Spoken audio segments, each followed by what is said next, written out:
Good morning, everybody. Thank you for joining us for the February ERM Toolbox Webinar. A few housekeeping notes before we get started. If you've dialed in by phone but haven't logged in by computer and you'd like to see the slides that will be shown, please point your web browser to readytalk.com.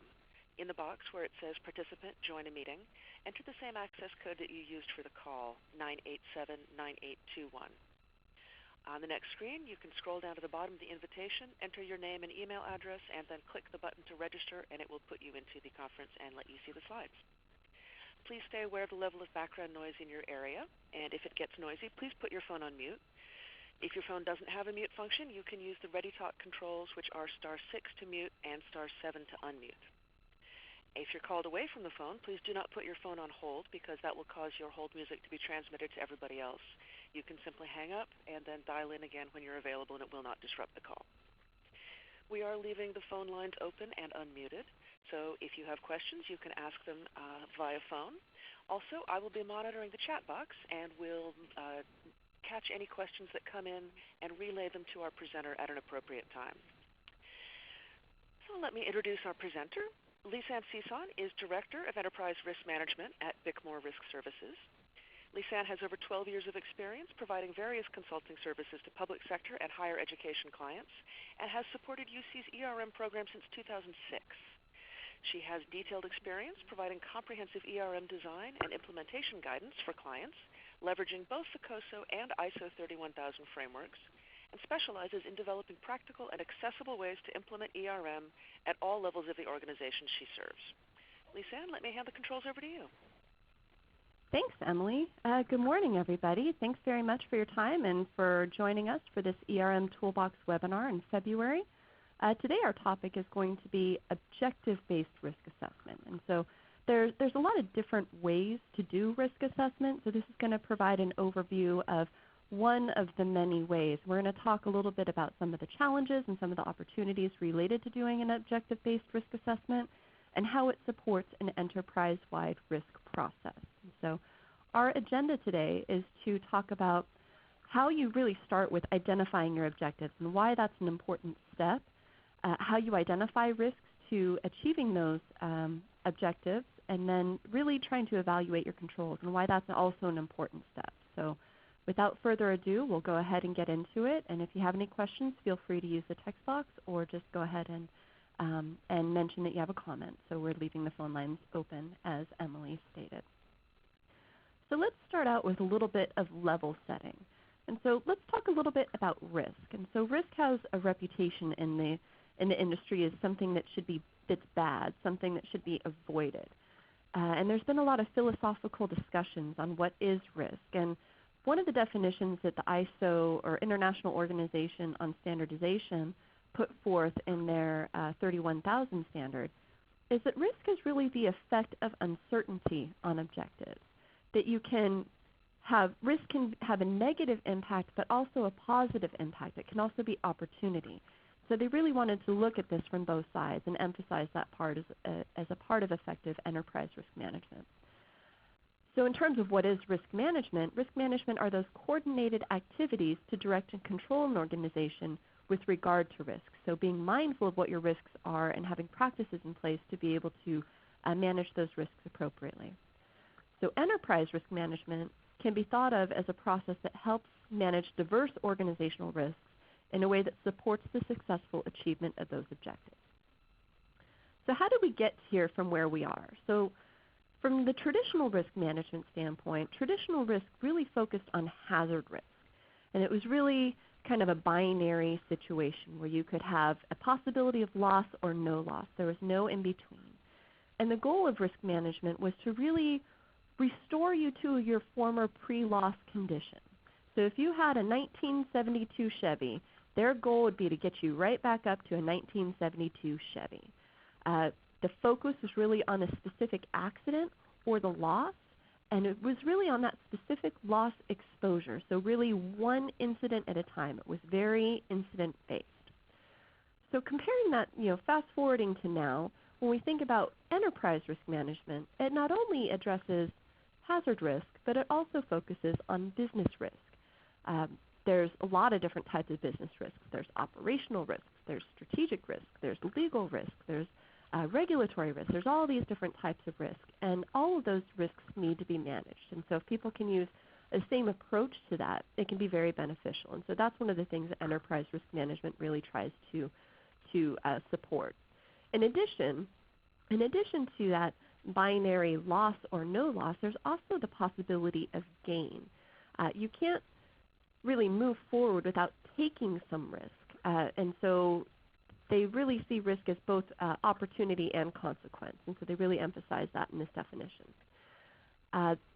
Rather than really focusing on getting you right back up to that 1972 Chevy, they really want to try to enable an organization to fulfill its greatest productive potential.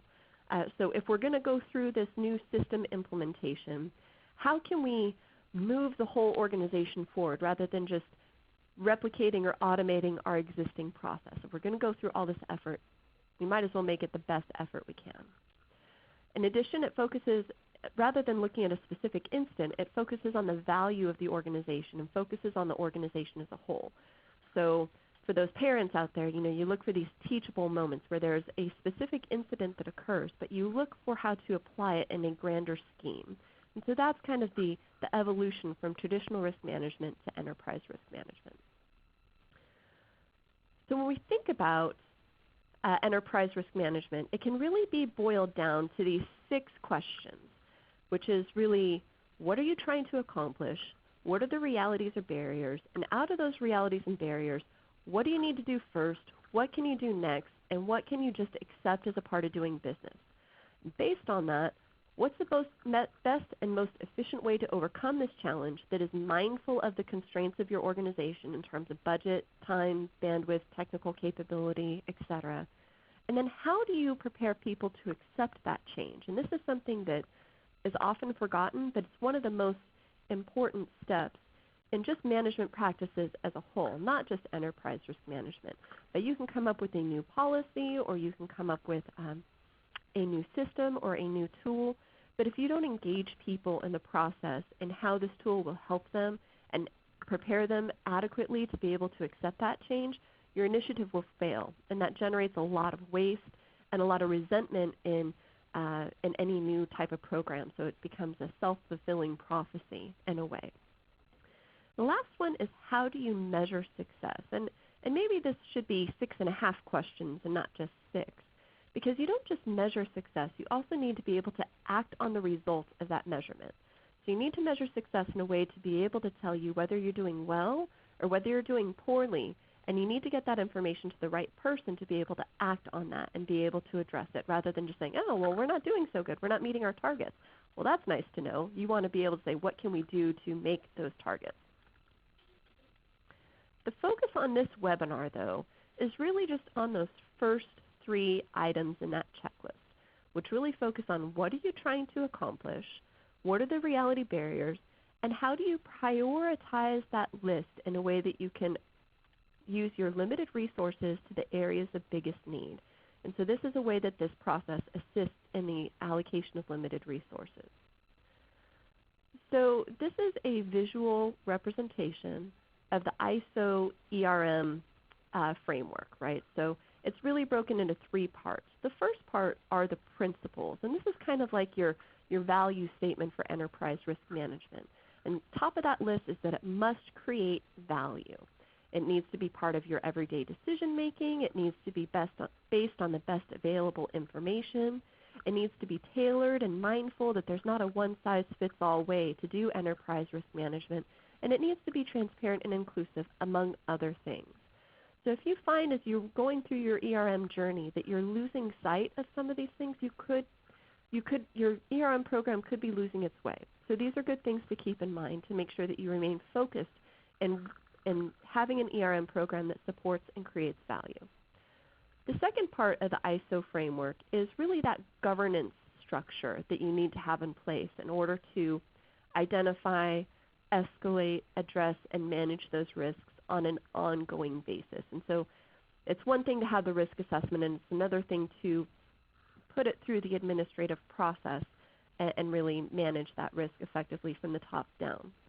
The third part of the ISO 31000 framework is the risk management process. And this is what we're really going to be focusing on in the webinar, is this process can be applied not only at a grander scale, but also on an individual tactical scale. And so we're going to start with looking at how you identify functions and objectives and why that's a good place to start. So when you're starting with objective setting, there's a lot of different ways that you can start it. So one natural place to start with is your strategic plan, which is really the documentation that says this is what we are trying to do as an organization. This is our goal. A really valuable step is to, once you complete the effort on your strategic plan, could be to do an ERM risk assessment. Say, okay, these are our objectives. These are the things that we want to accomplish. What risks will impair our ability to be successful in achieving our strategic plan, and how are we going to manage that effectively? It really supports the success and the implementation of your strategic plan, rather than it just being a document that everybody goes through the effort to get it documented and then you refer to it every once in a while, rather than incorporating it into how you do your business. And so this is a way that ERM really strengthens the achievement of your strategic plan. Those things really go together. You can also apply this to special initiatives. So let's say, for example, you are opening a new campus, or you want to develop a new major, or you are trying to recruit a new type of faculty or staff. Any of those different special initiatives you can also apply this process to. But in addition to those strategic future-looking activities, you can also apply it to your day-to-day, because different parts of the organization function for particular reasons. So your student activities office exists to fulfill a particular function and to provide a particular set of services. So does your budget office, so does your IT group, so does your academic affairs, your research and institutional review boards. All those activities exist for a particular reason. And so that can be broken down into key functions, which is what is your team or unit or department ultimately responsible for? What are the things that you are charged with doing? What is your reason for existing? And then what are the things that you generate out of that process? So you might have a list of things, and then turning that list of, okay, what do we do? In order to make those into objectives, it really describes the manner in which you do those, or how you do those key functions. So let's walk through a couple of examples. But first, it's really talking about where to start. So these are some questions that you can ask to help develop objectives from a list of key functions. You can talk about what exactly are you doing, and who are your clients? Who do you provide those services to? How do you achieve those things?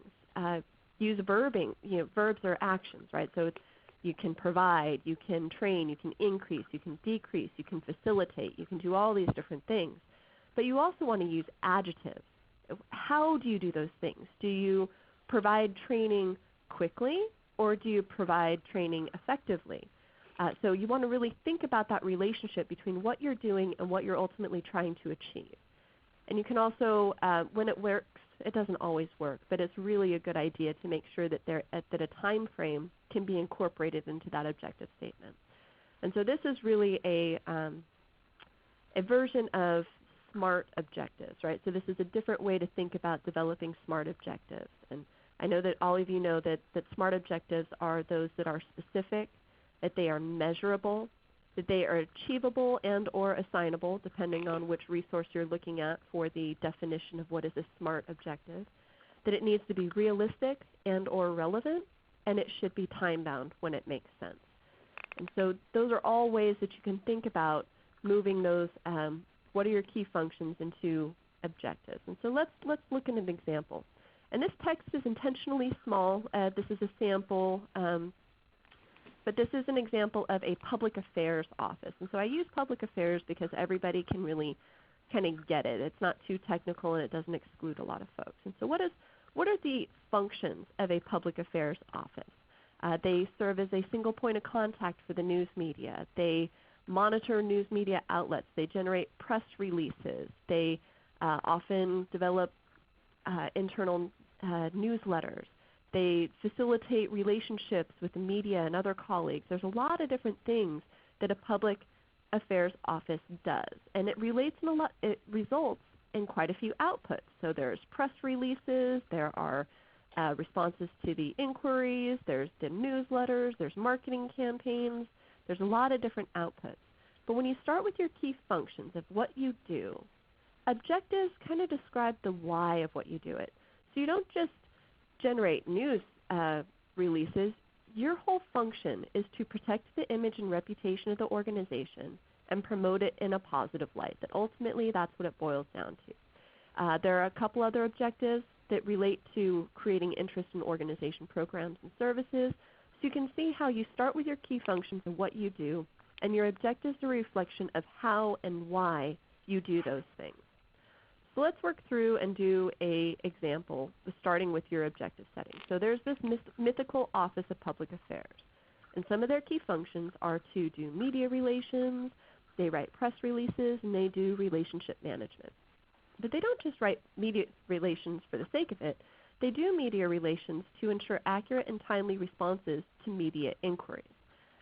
It all comes down to relationships, right? They don't just write press releases for the health. The purpose of that is to increase positive mentions of the organization in the media. And relationship management, the reason that you maintain those is that if something bad occurs, that you can leverage those relationships with other agencies when help might be needed. So those are some of the objectives for this Office of Public Affairs. So that's just one way to start through objectives. This is a 1-hour webinar, so there's a lot of different ways to do it, but that's one way to just simply and methodically identify, starting with what you do, adding purpose to what you do to describe your objectives. So the next step in that ISO ERM process is the risk assessment process. And the risk assessment process really has 3 basic parts. There's a risk identification step that talks about, well, what are all those risks that could impair my ability to achieve my objectives? There's the risk analysis step that says, okay, how likely is this risk to occur, and if it occurs, what would be the impact? And then the risk evaluation is the prioritization based on this information, which results in what do we need to focus on and treat based on that analysis. So there's a lot of different types of risks. There are internal risks to your organization. There could be skill set gaps. You could have IT infrastructure challenges that you need to work within. We work with a lot of state agencies, and some of their systems are still built in COBOL, and most of the COBOL programmers are retiring or retired.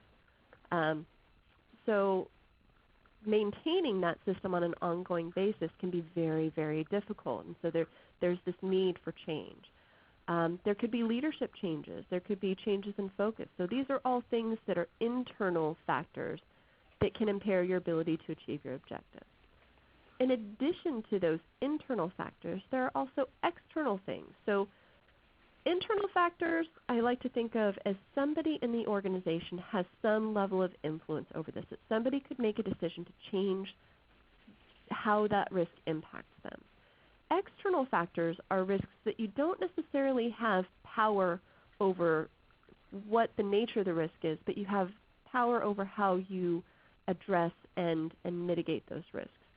So we don't necessarily have any influence over what laws and regulations actually come out of the state legislature. I mean, there are lobbying activities and there are relationship activities, but ultimately the legislature and the governor are going to do what they're going to do, and we will have to comply with the laws once they're passed. And that impacts our operations and how we manage things. So the Department of Motor Vehicles recently had to implement AB 60, which was issuing driver's licenses to undocumented immigrants.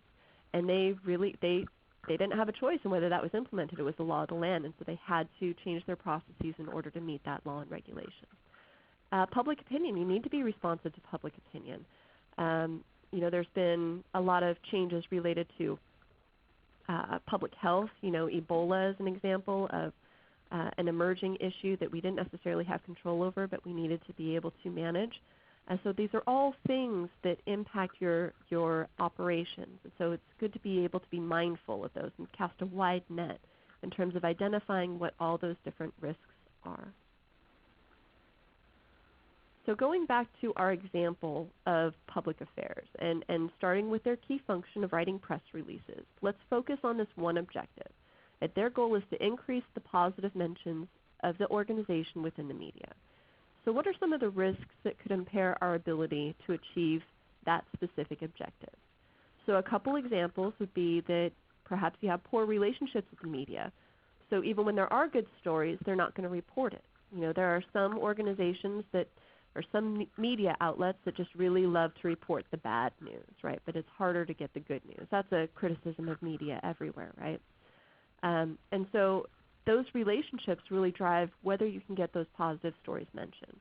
But in addition to actually getting those good stories to the public through the media outlets, it could be difficult to identify what those good things are happening internal to your organization. So if you're sitting in public affairs, it could be really difficult to know what your cancer center is doing in terms of innovation and groundbreaking research. And so how to be able to identify when those good positive stories are internally can also be a challenge. So when we facilitate risk assessments, we usually don't use a fancy software. It's really more about having a conversation. And so we use Excel or Word to identify what the objectives are, and then just brainstorming the list of risks, and analyzing those risks in terms of impact and likelihood, and then providing any comments on why you feel that the impact and likelihood ratings are accurate from your perspective. And you would think that identifying the risks is really the hardest part of doing a risk assessment, but in my experience, it's really assessing the risk that really becomes a challenge. And so let's talk about some of the challenges on this. But before we jump into it, are there any questions so far? Now I'm just getting to the interesting part, right? So we'll go ahead and jump into the discussion on the scale of impact. And so picking what your scale is really just needs to make sense for your organization. Some people like to use a 1 through 4 scale rather than a 1 through 5. The idea behind that is that you have to choose either the positive end of the scale or the negative end of the scale. You can't just kind of straddle the fence and be on both sides by picking the middle of the road all the way through. That you need to indicate really where you are on that. We generally use a 5-point scale because we think that there are some things that are both positive and negative, so we see some value in that middle ground. So this is just one example of a scale for impact. And so for this one, we say for a very high level of impact, that the core mission is impaired or operationally disabling. That means that you actually cannot do what you are in business to do. For a high impact, that operations must shift significantly in order to adjust to those conditions created by the consequences. So for example, one set of servers might be down, so you shift to another set of servers, and it takes a while to get up to speed and running, but you need to really do work in a difficult way. Or let's say your systems go down, you need to shift to offline procedures. I know that a lot of hospitals have offline procedures because we're so tied to the medical record systems. You can still fulfill your purpose and your function and your activities, but you need to do it in a drastically different way. For moderate, the operational changes are necessary to adjust to the conditions. And so you need to change things, but it's probably not that radical shift. For low, you can kind of feel the impact, but for the most part, your processes remain intact. And for very low, you're really ineffective, but you need to be aware of what's going on. Because a lot of times, things that have a low impact but a high frequency, it's just a matter of time before something drastic happens. And so you do want to be mindful of that. So this is just one scale. It is important to have a scale that's relevant for the risk at hand. So for example, if you're discussing financial risks, in a lot of ways it can be helpful to have your scale for impact be communicated in terms of dollars. For business continuity risks, your scale for impact could be communicated in terms of duration or the intensity of the disruption. If you're talking about patient care, it can relate to the patient outcomes. And so there's not really one size fits all, because when you're thinking about risks, it's not always an apples to apples comparison. Some risks are apples, some are oranges, some are bacon, some are tractors. Their risks are very broad and diverse. But the ultimate outcome that you're looking to do is to prioritize that list of risks in relation to each other. The purpose of this type of risk assessment is not to accurately predict the size and timing of a risk. The purpose is to prioritize that list of risks in relation to each other. I went to a conference a couple months ago, and there was a pretty controversial speaker who said that there's only one right way to do a risk assessment. And anytime anybody says that, it always gives me a little bit of heartburn. But his argument was that when you're doing a discussion and consensus-based risk assessment, you may walk out of the room with everybody in agreement, but it's not necessarily an accurate representation of the risk at hand. And I do agree with that. But I think that a lot of times the purpose of doing a risk assessment is not to get an accurate predictor of the impact and likelihood. It's to understand what the risks are and even get those people in the room talking about risk at the same time. That's actually a big win with a lot of folks that we work with. But it's also to make sure that you are prioritizing your efforts in relation to those risks. You have other monitoring activities that help to accurately calculate the size and scope and impact of risks. This is really a brainstorming exercise. So there's a lot of different ways to do it. This is just one way.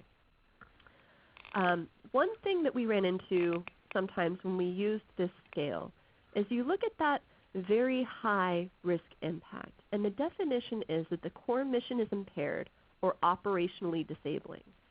And I had a question come up that says, well, I have this risk where we feel that management might not actually be using information to guide decision making, right? And we think that this is a really big deal. But the fact is, the decisions are made this way all the time, and it doesn't necessarily impair the organization's mission. So from that standpoint, this would be a very low risk rather than a very high, but it doesn't feel right. So how do you rate that risk given that context, right? And so again, it comes back to the subjective nature for the risk assessment, and I advised them to go with their gut as how they would prioritize that risk in terms of what they were giving up. If management made a bad decision or failed to make a decision based on good information, what could be the impact? And then that's when they got to the very high or high rating. And so there's a lot of gamesmanship in risk assessments. I agree it's not necessarily the most accurate way to discuss risks, but it is a very effective way to prioritize risks in relation to each other. Any questions on impact? All right. So let's talk about likelihood. This is a scale for likelihood that we use. That very high is certain to occur, high is almost certain to occur, moderate is may occur within the year, low is not likely to occur within the year, or very low is not likely to occur within the next 10 years. And again, keep in mind you want to use a scale that makes sense for the activity that is being assessed. So if you are looking at something that has a high volume activity, so for example, if you're trying to do a risk assessment related to medication errors, right, there's a high volume of medication errors, right? But the impact of those are different, which gets us to a different question about doing a risk assessment, is when you do a risk assessment, do you do it for the worst possible case scenario, or do you do it for the most likely scenario?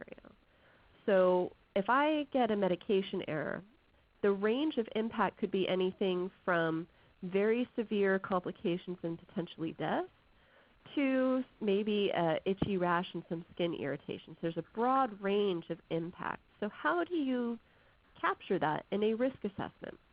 And there are some folks that capture risk assessments using kind of a game theory approach where they look at the worst case scenario. So this is like a warfarin or an insulin medication issue that can result in death. What are the actions that they have in place to mitigate those activities? What's the most likely case, right? And then what are the control measures? And then what is the best case and what are the control measures? So they look at things from a situational standpoint. And that's beneficial as well. So there's a lot of different ways to think about risk impact and risk likelihood. In general, we try not to always rate to the worst case scenario because the worst case scenario is not always going to happen. And if you're always preparing for the worst case scenario, it can be very expensive. And so our professional guidance that we usually provide is that we we look for a pessimistic, most likely scenario is the bellwether that we try to use.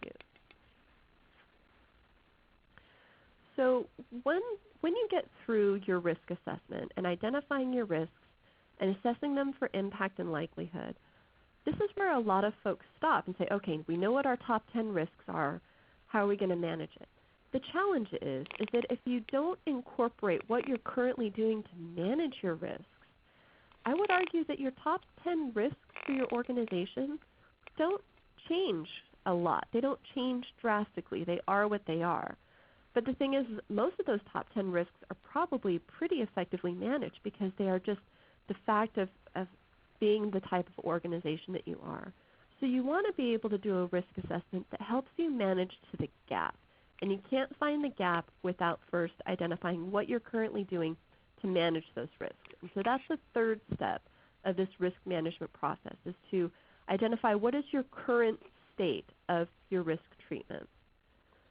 So when you think about risk treatment, these are the definitions that are included in the ISO ERM 31000 framework. That a risk treatment is any process of modifying a risk. That you can actually take more risk or you can take less risk. We define a risk owner as a person or entity with the accountability and authority to manage a risk. And so there's some discussions about modifying this definition from the ISO 31000 folks, is that they want to add another A, so that you can have the accountability and the authority, but you must also have the ability to manage a risk. So I can make you accountable and give you authority to manage a risk, but if I don't give you the budget and resources and ability to actually manage it, then I've not enabled you as an effective risk owner. And so I don't know whether that change is actually going to make it into the framework, but there are discussions around that. So when we talk about residual risk is the amount of risk remaining after your risk treatment. So you may have a very high impact risk, high likelihood risk, but very effective controls, so your residual risk could be quite low. Whereas you could have a moderate impact, high likelihood risk with moderate controls and have a higher residual risk. You want to be able to manage that gap, and that's what this third step of the process helps to identify. And then lastly, controls are those specific measures or outcomes that are modifying that risk. And those can be people, processes, systems, activities, you name it. There's a lot of different things that you can manage risk. So let's go back to comparing traditional risk and ERM approach to risk treatment options. And so from the traditional risk standpoint, there's really 4 options. You could avoid the risk, meaning that you could discontinue that activity. You could accept the risk without modification. You could reduce or control it through additional management or policies or procedures or controls, or you can transfer or share that risk. So that's an example of outsourcing or insuring. So those are basically your 4 options under the traditional risk management umbrella. On the ERM side, of course you can still avoid the risk, but they also acknowledge that you can accept or increase the risk in order to pursue opportunity. It is really difficult to be able to maintain innovation without taking some risk. And I think that it's nice to see this concept evolving in the ERM space, to think about that the purpose of risk management is not to say no. It's to find the best yes and to enable the achievement of objectives. And I think that's been a fundamental shift in risk that's been very beneficial. There's a focus on removing the risk source. So rather than just treating the outcome of the risk, trying to do a root cause analysis to figure out what's driving that risk in the first place. And so that's a little bit more rigor rather than looking at the reactive to a specific incident approach. They look at changing the likelihood and the consequences. That's kind of just more specifically stating how you reduce or control a risk. You're either trying to change the likelihood or you're trying to change the consequence. And of course, you can still share or retain the risk by informed decision. And they really just imply, or they really want to emphasize this retaining the risk by informed decision, that you want to be able to consider the risk and that you acknowledge that you accept that risk rather than it just being a de facto acceptance. Okay. So just like all risks are not created equal, all controls are not created equally either. There's actually a hierarchy of controls. And there's a couple different versions, but this is one that I like because it's pretty simple to explain. So the strongest type of control that you can have is one that engineers out the hazard. It makes it impossible for this risk to occur. So for example, if you have a fleet of vehicles and you have a team of drivers, and not all these drivers know how to drive a manual transmission, you just make sure that your fleet is all automatic transmission. You have engineered out the hazard that you are putting a driver in a vehicle that they cannot operate. Make sense? Okay. The second strongest type of control are administrative controls. And so these are the controls that change the way that you do things that give you strong benefits. They can choose not to follow the policy, and so then you wouldn't benefit from that increased rigor. But when those procedures are followed, it can provide very significant control. So an example is that in the healthcare industry is the timeout procedure that they use to minimize wrong patient, wrong site, wrong procedure incidents, right? So that's where they actually work with you and they confirm that you're the right patient. They say, we're going to be operating on this arm today. We're going to be doing this procedure. They actually mark the arm with a marker. And so it really, when those controls are followed, it has a drastic impact on managing those risks. But if it's not, but there's nothing that guarantees that that process will be followed. So that's why it's slightly less effective than engineering out the hazard. The third strongest type of control is personal protective equipment. And the reason this is essential is that the reality is that many of us work with hazards that can't be engineered out or managed through improved processes alone. We still work with blood or hazardous or caustic chemicals. We still work with, we still need to protect ourselves if something happens. So examples of personal protective equipment in labs include lab coats, eye wash stations, fume hoods, fire suppression systems in buildings, and fire extinguishers. I would even argue that ergonomic equipment is a form of personal protective equipment that prevents or decreases workers' compensation claims. And so these are anything that you do to prevent harm if a risk occurs. The weakest type of control on this hierarchy is training. And I'm mindful that we're in a training right now. So it's not that training isn't important. The reason that training is the weakest type of control is that it's perishable. It's also one of the first things to get cut when a budget gets tight, and one of the first things you forget if the training isn't reinforced in your day-to-day activities. And so you really want to be mindful of the strength of your controls when you're implementing and reviewing your risks. Because if you see that for your risks you have a reliance on training as your main control, then that could be a lower control effectiveness than you're looking for.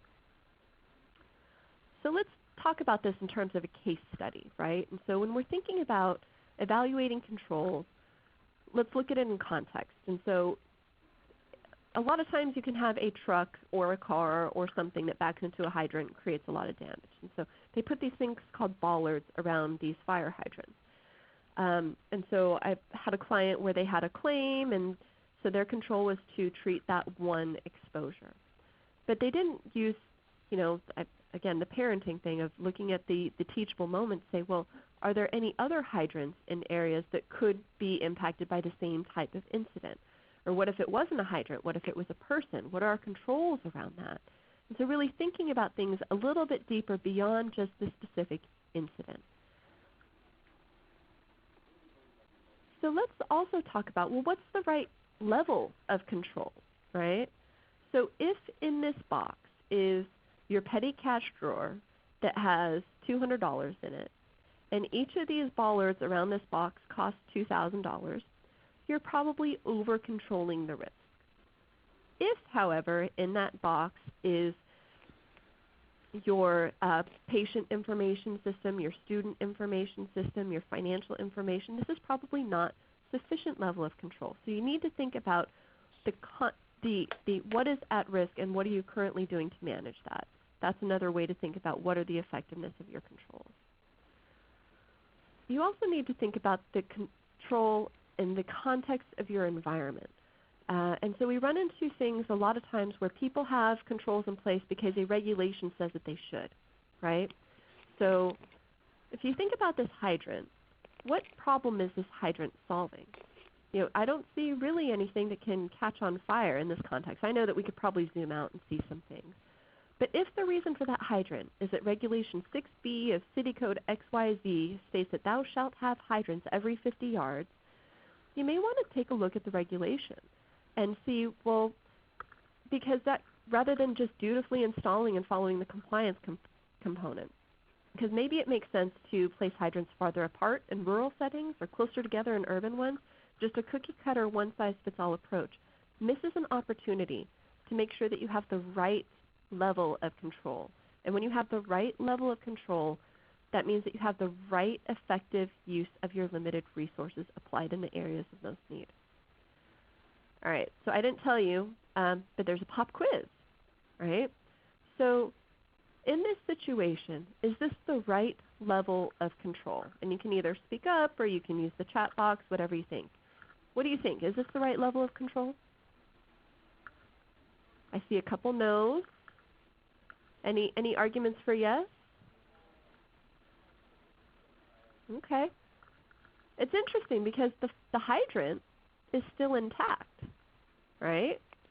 I mean, you see a lot of frequency on these bollards, right? So you see that they got a lot of use before this catastrophic backing incident. But ultimately, the hydrant is still intact. So when you go through and you repair this, are you going to do something more than what you were already doing? Any comments? You know, some folks have said, well, that hydrant is in a pretty bad place. Is it possible to move the hydrant, right? Maybe you see there's a little yellow bar that goes vertical behind the hydrant. It looks like maybe it had a sign there that you can make those bollards more visible. Maybe you can make them taller so people could actually see them out of their rear view. But ultimately, you're not going to put a lot more bollards. You're not going to put a lot more controls because ultimately you addressed the risk that was at hand. So it's just one way to think about what the right level of risk is. And again, you got to think about, are you protecting a hydrant or are you protecting someone else? Is this a near enough miss that you need to have more drastic considerations, or is it effective and functioning the way that you need it to? So let's go back to our Office of Public Affairs example, right? Oh, a rumble strip in front of the bollards is another great idea, kind of that early warning system before you get to that. That's a great idea. Thank you. Thanks, Tim. So when we talk about writing press releases, right, so that's our key function that we started out with. We talked about the objective of increasing the positive mentions of the organization. And we talked about some of these risks, where that we have a poor relationship with the media or limited ability to identify and publicize good positive stories when they happen. So if we focus on this second risk, about this limited ability to identify and publicize those good positive stories, well, what are we currently doing to manage those risks? Well, we have this comment box on the website that's available so people could share their success stories, but not really many people know that option exists. So when we're thinking about that in terms of control effectiveness, it's probably minor control effectiveness, so maybe additional effort would be needed. So this is a way to think about the strength of your controls, what you're trying to achieve, and really what the gap is, because we really want to work towards managing the gap. So this is what a result of this process can look like, where you've identified some risks, you've assessed your impact and likelihood, you describe what you're currently doing to manage that, identify how effective those controls, and then you can figure out, okay, which of these risks are adequately controlled. We're not going to throw a bunch of additional resources at those things that are adequately controlled. We really want to focus on the things that are poorly controlled or potentially poorly controlled so we can make sure that we're managing those appropriately. That gives you the tools that you need to be able to allocate your limited resources in the areas of most need in accordance with what you're trying to achieve from your objectives. So when we're thinking about control versus cost effectiveness, we need to balance that desire to completely eliminate the risk with what makes good business sense. And we acknowledge that this process is very subjective. You know, somebody brought up to me that we had this list of common risks to higher education, and a lot of the things that hit us were not on that list. Ebola hit, we had active shooter, we had a couple other things, and they weren't necessarily on that top 10 list of things that we were focused on. And so that's why continuous environmental scanning is also an important role for risk assessment. It's not just something that you do once. It's something that you apply every time you try to make a decision. And that's why you have that simple checklist of 6 questions. What are we trying to accomplish and what are the risks? When you're thinking about risks and doing a risk assessment, it's really beneficial to involve multiple people when you're deciding this, because from your perspective, something may not be a big risk, but you may be having a downstream impact that you don't know about unless you include everybody in that process chain in that discussion. The other benefit of that is you may not find the cheapest solution, but you may find a better, more sustainable, more effective solution through that process. And lastly, by going through this risk assessment process, it really helps to satisfy your fiduciary responsibility. So we've gone through a lot of discussions as well. I don't want to necessarily document all these risks because then people know that I knew that it existed and then I'm more liable for it if something does actually happen. But I think that it's better to have a prioritized list of risks and a plan of addressing those risks in areas of most need than it is to react to incidents on a willy-nilly basis. And if God forbid something does happen where an incident that was number 7 on your list occurs, but you only had the budget to be addressing issues 1 through 4 in the first year, that's still a pretty strong defense in court. Like, yes, we knew, but we just don't have unlimited resources to be able to address all risks at the same time. So it's a very quick overview of doing an objective-based risk assessment. But the benefits of this is to understand the risk exposures aligned with your objectives. And the goal of this is that you can cut out the noise of trying to generate a comprehensive list of risks where you can really just focus on those risks that impair your core functions and activities. By doing this and cutting out a lot of that noise, it helps you to prioritize your corrective actions and to allocate your limited resources more effectively. And so that concludes this webinar. I'd like to open the floor up for any questions. The phone lines are open if anybody has any questions.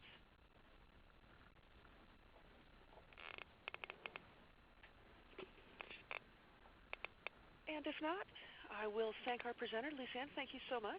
Very much appreciate you jumping in and doing this presentation for us. As always, if you have any questions, if you'd like any further information, if you would like to be added to the distribution list or know somebody who would, please feel free to email erm@ucop.edu, and we'll be glad to help. Thank you again, and we hope to see you for future Toolbox webinars.